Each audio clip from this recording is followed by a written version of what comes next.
My name's Bo Gallimore. I have a very strange and unique position in this world, in that it's my job to go onto a cruise ship and literally sail around the world and talk about luxury Swiss time. How did I get a job like this? What does that job look like? And where do I go? Well, it goes back about 3 years. To make a very long story short, one afternoon I get an email. It's from Carnival, of all places. And this email says, "Hey, do you want to take a vacation? Want to come on a ship?" And I distinctly remember thinking, no, I have absolutely no interest in that. But you know what I do have an interest in? I'd love to work on a cruise ship. Now, the people that are watching this right now, you may have friends that have followed the journey I'm currently on. You may even be thinking about it yourself. But here's how it works. You spend about a week and a half trying to figure out how to even apply. You go to the websites, and there is literally nothing. There's nothing on Carnival's site. There's nothing on Royal Caribbean's, save maybe some passing reference to a company called Starboard Cruise Services. And you follow a couple links, and maybe you submit an online application, not really knowing anything about who you're applying to or what you're applying for. This is kind of what happened to me. And so I applied. About 3 weeks later, I got a letter, an automated response actually. Thank you for your interest, and we have no interest in you. Well, you see, I'm not really the kind of guy that takes no for an answer. So I started doing additional research, and I found out that there were a number of headhunting companies that did the recruiting for this Starboard Cruise Services. So I called around, and I ended up talking with a woman based in Canada, of all places. And I told her my story about how Starboard had said they didn't want to hire me, and she goes, "Well, if they didn't want to hire you, what do you want me to do?" And I said, "Because I don't think they understand who they turned down." So we talk on the phone for about 2 hours, and I tell her that I'm based in Syracuse. I tell her that I've been in the luxury watch sector, and essentially what that means is you may have heard of luxury watch brands like Rolex or maybe Tag or Omega. Well, the truth of the matter is those are not luxury watch brands. Those are entry-level Swiss watch brands. And she goes, "Really?" And so I told her the whole story. 2 days later, I'm on a Skype interview with the director of luxury for Starboard Cruise Services, and they're going, "Oh my gosh, we'd love to have you."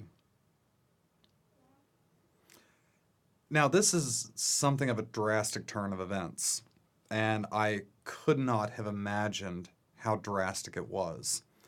You see, normally when you apply to Starboard Cruise Services, you would go to Carnival, you'd go to Royal Caribbean, you'd go to one of essentially the factory ships. You got 6,000 of your closest friends, you do the same voyage every 6 days, around and around the Caribbean you go. They had something different in store for me. Given my history and my training in luxury retail, they said, "We want you in the luxury fleet where the relationships are done different." So I was brought on board to go to a company called Silver Sea. Now, this is really confusing, and if you think government alphabet soup is bad, try cruise ship alphabet soup. So I'm not going to go into the details. So I fly out to the Mediterranean to join the Silver Sea Spirit. And over the next 8 months, I broke a number of sales records, setting targets that they did not believe were achievable. Now, to me, I had no knowledge of this whatsoever. I don't see the sales figures. I don't know what the targets are. I'm just told to go in there, build relationships with guests, and try to move some merchandise. I said, okay, that sounds simple enough. And so that's what I did, all the while enjoying the sights of the Mediterranean and enjoying a world I thought, honestly, I'd never get to see. So 8 months go by. And they come back on the whole thing and they say, oh my gosh, we just want you to know how well you did. And we have something else in store for you. Now, I want to put this into perspective. When I was brought in to Starboard, I went straight to the top. It wasn't a case of going to a junior college, putting my time in, then going to Division I, maybe getting on the second string, then working up to first string, and then going to the draft. It was not like that. My story in the cruise industry is virtually unheard of. Out of nowhere, I am hired to the to the flagship of Silver Sea, one of the 3 top luxury cruise lines in the world. Go in on the flagship, break sales records. They then turn around on it and say, we want to promote you to the director of watch sales on Crystal Serenity. Now, I am not a name dropper. I used to be, but I'm not anymore. But I feel it's appropriate in this instant. I am now the watch specialist on the top luxury cruise line in the world. Look up Crystal and you will see for the last 15 years, we have the highest ranking of any travel company worldwide.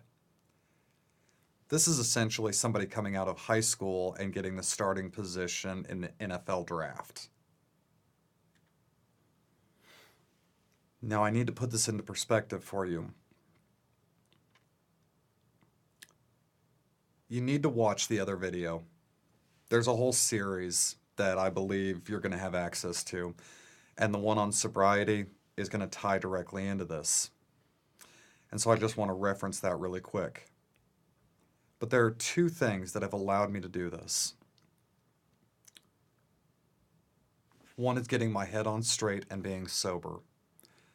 The second thing is I am not in retail. I work in retail. Everybody tells me I work in retail, and I tell them they are all wrong. The first thing is I'm a historian, and the second thing is I build relationships. If you want to do retail, that's how you do it. You know what you're selling in such a way that you can communicate it accurately to the people that walk in who are not your customers, but who become your guests and eventually become your friends. And in doing that, that has allowed me to successfully not only achieve the goals that have been set for me and the targets, but to consistently exceed them in one of the toughest retail venues worldwide. And just because I like to brag just a little bit, I've been with Starboard for 3 years. I have yet to meet another American out there. That's just a fun little fact. I know there are, but I haven't met them.